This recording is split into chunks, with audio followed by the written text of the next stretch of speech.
Hi guys. So this is to walk you guys through this sort of second half or second part of Act 1 of Death of a Salesman.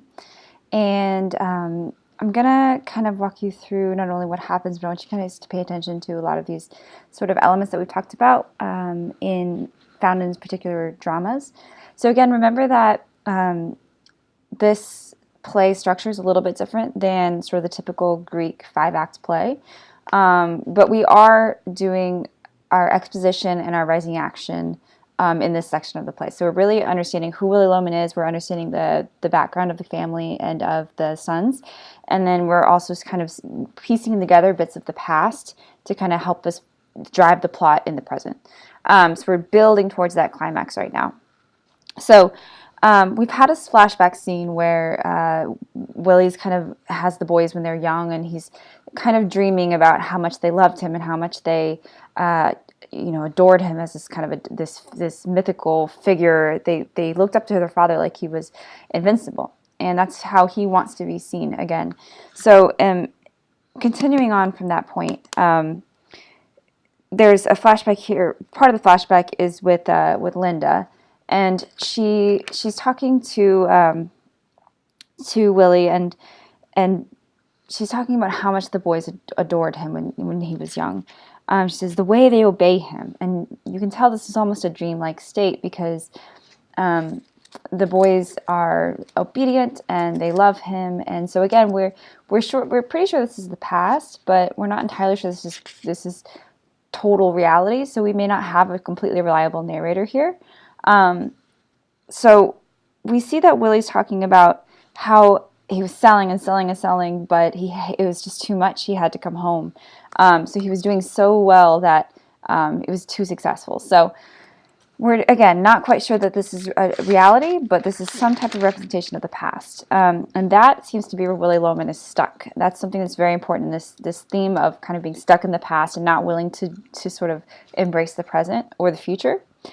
Both in Willie's life, but also in kind of how the country is forming a new sort of era. This like suburban lifestyle, this consumerism, this capitalist society that we've really built post-war.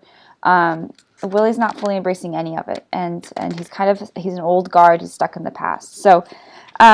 As we go down, we see that they really talk about sort of the trappings of American consumerism. So we talk about, everything. Willie talks about how much money he's made. And as they start going to the list, they start breaking down what they owe. They got to fix the washing machine. They got to fix this. They got to fix the refrigerator. They got to fix this other thing. And as they go down the list, they realize that what he thought was a large amount of money that they were celebrating, quickly the tone changes. And he realizes that they're going to have to owe all this money and it's not enough and he needs more money. And, so he starts to panic, and he says, I don't know what I'm going to do. My God, if business doesn't pick up. So we see this sort of trappings of being the perfect middle-class American family is not so perfect. And we're kind of getting an understanding or a critique of this sort of consumerist capitalist society that we've built post-war. And he says, ironically, he says, Linda, people don't seem to take to me. So Willie has built his entire career on being the liked persona. So he wants to be loved. He wants to be respected. And that, ironically, is not who he is. He doesn't always get people, and people don't always get him. So he feels invisible. He says, I'm not noticed anymore, and I joke too much, and I'm fat. And he says, some guy made fun of him, called him a walrus, and another sales guy, and he cracked him across the face. So Willie's impulsive, he's emotional, he's all of these things that a salesman shouldn't be. And Linda, as you can see, this very interesting dynamic. Linda is completely devoted to Willie. There's a one-way relationship completely, because she says, you are the handsomest to me. And he feels sorry. He says, he goes, you're the best, Linda. I'm going to make it up to you. I just want to grab you, kiss you. And we hear on stage, you hear the laughter of a woman kind of overlaying these lines, and then it fades into seeing a woman on stage, another woman. And we get this short scene that's kind of a flashback with Willie and this other woman who clearly he's having an affair with. So whenever he travels, he stops and sees this woman in, I think it's Boston, and they have an affair, and he comes home. And so we start to really see that Willy Loman is not necessarily a likable character. He's the protagonist of the play. He's the main character, but he's not a likable character. So we start to see that Willy Loman is actually an anti-hero. And the more we kind of learn about him, the less we like him. But we're supposed to somehow still feel kind of empathetic or sorry for him. So as you read, just kind of keep that in mind, that you're not necessarily supposed to like Willy Loman. The more we sort of paint the picture of him, but we also see him as a victim of circumstance in some respects. His times are changing, and he's old guard. He won't keep up with them. And so we're supposed to feel a little bit sorry for him, but we do see that he is cheating on Linda, and that, of course, makes him wholly unlikable. And we go back and we see Linda in his relationship, and she's telling her, "I'm going to make it up to you," and she says, "There's nothing to make up. You're fine." But you see the guilt. This idea of guilt is ever present throughout this play. So Willie has constant guilt for not being able to provide, not being a good father, not being a good husband, not being a good friend or neighbor, not being a good salesman. There's so many things that he feels guilty about that he can't escape. And one thing I do want to point out is that there's a very interesting idea. The idea of male bonds is very important here, but so is an understanding of sort of toxic masculinity, which is something that may not have been in intent at the time this play was written in 1949, but if you read it through a critical lens of gender norms, you can read this idea of toxic masculinity in the play. So we get this scene between Willie and Bernard, and he's telling Bernard that you have to cheat. You have to give Biff the answers. He's a star. He's an athlete. He's not going to fail. He's not going to flunk this math. And Linda says, Willie, don't be too hard on Bernard. And he says, what do you want? You want Biff to be a worm like Bernard? He's got spirit. He's got personality. He's a man. And so we see this understanding that being a man or being hypermasculine in Willie's eyes is more important than being anything else for his boys. And he brings up this idea of hypermasculinity over and over. He calls them Adonises. He calls them a Hercules. Everything is about their physical abilities. And we see, as they translate to 34-plus-year-old Biff and Happy, that those skills have not translated to anything worthwhile. In fact, it's made them aimless and wanderers and kind of terrible sons. So we get this idea forming of what masculinity is and what does it mean to really be a man, because Willie is not necessarily the best man that there is. So we go back to the present and we see Happy and them come downstairs, and he kind of interacts with Willie in the present, and Willie kind of starts to fade back into another reality, another past, with his brother Ben, who we learn has died. He was a successful businessman. He went off to Alaska and in Africa and made his fortunes in the diamond mines, we learn. So we get this idea of sort of lost chances, lost opportunities in the past that you can't reclaim. And this kind of relates to Willie's present, because Willie is not very good at actually keeping in the present. He's not appreciating all the chances that are in the present. He's wishing for a past that couldn't been or a future that can't be. So you see that Ben to him represents the idea of sort of this lost American dream, the get rich quick, pull yourself up by your bootstraps, but actually be successful. And he said he's rich. The world is his oyster. You don't have to crack it open. So we see the friend Charlie come over. Charlie's a neighbor. He comes over, and you can see that he has this air of pity about him when it comes to the Loman family. Charlie's a very nice guy. He brings up a deck of cards. He knows what to do to kind of calm Willie. They start to play a game, and Charlie offers him a job. And you get the feeling that Charlie has offered him a job multiple times, and Willie's turned it down because he's too proud. So Willie's like, he goes, you want a job? And he says, don't insult me. And he says, Biff is going to go back to Texas. What the hell is with that? And they're talking. He says, let him go. Let him be his own self. Don't try to control your sons, essentially. And then Charlie says, why are you bothering? Willie's like, why are you bothering me? And he says, you're insulted. And he says, yeah. And he says, you're disgusting. He says, don't call me disgusting, Willie. So you see there's this air of patience about Charlie when it comes to dealing with Willie. Like, he knows Willie, and he knows what Willie is, and he knows kind of how his mental state is degrading. But we get this fading in, which is very interesting. We have a third figure kind of enter this reality, but this figure is Ben, and Ben, as we know, is dead. So this is kind of the ghost of Ben haunting Willie, and the ghost of sort of these past opportunities that he didn't take, and the ghost of really what a successful man looks like.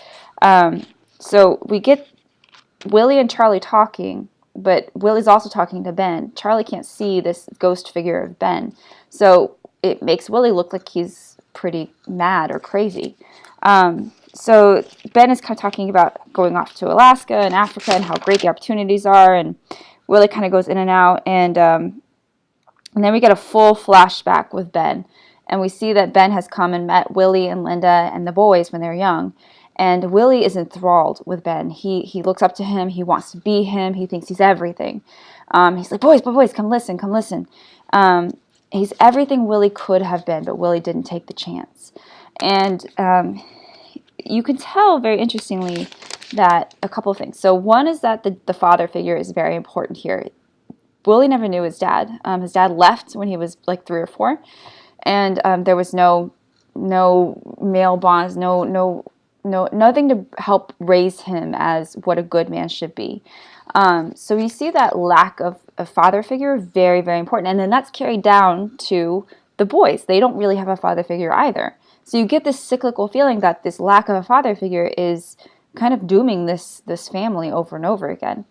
You get a note about the flute. The flute was what his father, he brought his family across the country in a wagon, and he sold flutes. So the flute sound that we hear at the beginning is sort of the representation of the father figure and the lack of it. Willie's talking to Ben about his sons. He says, yeah, Ben, I'm bringing them up just like Dad. Rugged, well-liked all around. So we get the things that are important to him. Masculinity, physical masculinity, and being liked. That's the most important things to Willie. And the ironic thing is that he is none of those things. So we also see that Linda doesn't trust Ben. So Linda, she's very hesitant with Ben, and it says that he goes to shake her hand when he's leaving in this flashback, and she withdraws her hand coldly, frightened. She's like, have a nice trip. So she doesn't trust Ben wholly, and so we get an understanding that Linda actually is very insightful. It may seem like she doesn't notice a lot of things about Willie, but she actually does. She just chooses carefully to ignore or acknowledge certain things. And with Ben, she doesn't trust him. So we get an understanding that maybe his business leanings are not so legitimate, because we do learn that he went and made his money in the diamond mines, which, as we know, is probably not something that is a very honorable form of business. So Linda, we start to see, is really more coherent and more observant than the men in the whole play. And it's all men, if you notice. She's the only woman. So we have this kind of back and forth between them, and we keep this understanding of what it is to be a man and how Willie's lack of a father figure really kind of impacted him. And he has the opportunity to change that with his boys, but he doesn't. So we kind of see this cycle happening over and over again, and we see the way that Biff and Happy talk about women, and you get the feeling that as fathers, they probably will end up being somewhat like Willie. Anyways, we come back and we see a conversation between Biff and Linda and Happy in the present. And this is where things really start to take shape. Interesting plot developments start happening. And they're talking about the state of Willie and what's happening to him. And Linda basically says that every time Biff comes home, it triggers Willie. And he gets angry and he gets upset, and it's kind of Biff's fault, essentially. And Biff's like, what are you talking about, Mom? You know, he calls her pal. And so you can tell that they're very close with their mother. They love her, they respect her, but they're still not the best sons. And so she calls them out in a way that no one else will. And she says, why are you so hateful to each other? We see these sort of fractured male bonds. And he says, we're not hateful, Mom. And she's like, every time you come home, this happens. And essentially we get the feeling that what Biff doesn't see is that Biff and Willie are really the same. And that kind of idea shakes him to his core. And she says, if you want to come see me, you have to see him too. And he says, but Mom, like, we don't get along. We don't like each other. And he says, I love that man. If you want to come see me, he's the dearest man in the world. He says, there's no leeway anymore. If you see me, you see him. So she's basically calling Biff out and saying very clearly that her loyalty is to her husband. And you get this very strong moment where she calls both of Biff and Happy out, and she says that they are bums. One's a philandering bum, and he says, Mom, he says, that's all you are, my baby. And you, what happened to the love you had for him? You were such pals. And they're like, okay, Mom. They're trying to like calm her down and pacify her, but she won't be pacified. She's not stupid. She's like, no, you have to stop lying to me. I need you to be honest. I need you to not stay here. I need you to, like, fine, we'll stay here. We'll stay here. We'll stay in the city. Are you happy? I hate it here, but I'll stay here. She says, no. You can't stay here if you're going to make him miserable. So we have this sort of unending loyalty from Linda towards Willie that's clearly not returned from Willie to Linda. And she has this great monologue where she talks about the state of man and the value of individual men. And she says, attention, he's a human being and a terrible thing is happening to him, so attention must be paid. And she says, he's not allowed to fall into his grave like an old dog. You call him crazy. He says, everyone can see that the man is exhausted. So he's chased this American dream and he's failed to get it. And the tragedies of society will write him off. They won't remember him along with all the great men who made their successes. But his life has just as much value as those men, is what she's saying. So the value of the individual is lost in capitalist society here. That is what Linda is arguing. And she's saying they took his salary away, so he turned old. He got 60 plus, and they took away his salary, and he's pure commission now, just like he was a newbie starting out. So there's no respect, no loyalty for a man who's been at the same company for 36 years. This is the tragedy of the American capitalist society. And she basically also brings up the fact that he's dying because he's trying to commit suicide. So we're building towards the climax here, and we see that she says that all those car wrecks, they were intentional. So the policemen looked at it. They looked at what happened, and there was a person who saw them on the road, and basically it comes across that Willie Loman has tried to kill himself more than once. So he tried to drive his car off the road, and then something about the rubber hose from the fuse box downstairs, he tried to commit suicide by inhaling, I assume, carbon dioxide. And they call him, it's funny because Biff and Happy's reaction is to call him a jerk, call him selfish. And she says he's not selfish. That's not his fault. He says, I can't bring it up to him. I'm ashamed. I can't shame him any more than he's already been shamed, essentially. So they decide that they're going to kind of try to fix things for Willie, for her sake, not for Willie's sake, but for her sake, because they clearly respect Linda and they don't respect Willie. So that's very interesting. And so they say, okay, Mom, we're going to try and get a job. I'm going to go to this place tomorrow, talk to this guy who said that he wants to hire me years ago, and maybe he'll give me a job. And she gets very happy, and she says, I'm so, thank you so much. And it's funny because Biff, again, kind of represents this sort of wild, youthful, anti-suburbia ideal. And he's like, screw the city. I hate the city. I hate the business world. He doesn't want to do any of that. He doesn't want to work the 9 to 5 and become his father. But for her, they agree that they're going to. So Willie comes back in, and he's kind of back to reality. And he's... they go into this sort of back and forth, where they get an idea, and they said they're going to go to this business guy. They're going to pitch this idea of the Lohman Brothers sporting goods, and they'll have like a whole line to go with it. It'll be great. Have a great angle. And Willie's back into the present now. He's excited because the idea of hope in a future, anything to do with sort of this dream, Willie is present. Again, though, remember that the dream is not reality. The dream is never going to come true. It's just a dream. But it's what brings him to the present, so he's a dreamer. And as they're going back and forth, Linda keeps trying to interject, like, this is great, this is wonderful, and he keeps saying, stop interrupting me, don't talk, will you stop? And finally the boys get mad, and they say, you have to stop that to her. And she, in turn, yells at them and says, why did you do that? Why did you do that? Why did you make him mad? And so we get this very toxic one-way relationship that's constantly happening with Willie. And so they go up to bed, essentially, and they're like, okay, Dad, we'll try tomorrow. And Willie's talking, and he's talking about his boys out loud, and he's saying, like a Hercules, you know, these are manly men. They're going to make it. They're going to make the sort of American dream. And Linda almost broaches the idea. She says, Willie, what does Biff have against you? And he won't talk about it. He said, I'm so tired, don't talk anymore. So you get the idea that Linda's not stupid. She knows something's happened, and we get also the idea that maybe Biff knows something about the other woman. And Linda almost broaches the idea, but then she kind of shuts it down. And she's like, she won't talk about it with him anymore. So we get the idea that ignorance is bliss with her. And that's a shortcoming of Linda's. But it's the way she survives this life and this reality. So that's the end of Act 2. The very last thing that you see is below, as they fall asleep, you see Biff. He goes down, he takes the rubber hose, and he yanks it out. So that, because he's angry, because he doesn't understand why his father is doing this, and he also sees it as a form of punishment against his father. So it's kind of the shame of knowing that other people know that you tried to kill yourself. He kind of uses that as a way to kind of punish Willie. So that's the end of Act 1. Hopefully you guys enjoyed it so far, and we'll continue with Act 2.